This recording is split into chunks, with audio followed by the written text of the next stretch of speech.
এ ফেরেশতা, এ জমিন, তোমরা যারা জমিন ধ্বংস করে দিতে চাও, আমি আল্লাহ দেখতেছি কেমন গুনাহ হইতেছে। যেই মানুষে আমি আল্লাহ এত আদর করে বানাইলাম, আসমান আল্লাহ বানাইছেন কুন ফায়াকুন বইলা, ফেরেশতা আল্লাহ বানাইছেন কুন ফায়াকুন বইলা, জমিন আল্লাহ বানাইছেন কুন ফায়াকুন বইলা, কিন্তু আমারে আপনারে আল্লাহ পাক কুন ফায়াকুন বইলা বানায় নাই। আমাকে আপনাকে যখন আল্লাহ বানাইছে, খালাকতু বিয়াদাইয়া, আল্লাহ বলে আমি আমার নিজের হাত দিয়া বান্দা বান্দিরে বানাইছি।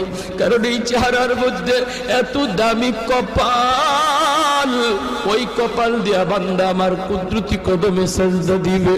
এই কপালটার এত দাম, এই কপাল কুন ফায়াকুন বললে হয় না, এই কপাল ফেরেশতাদের হাতে বানাইলেও হয় না, আমি আল্লাহ নিজের হাতে বানাইছি।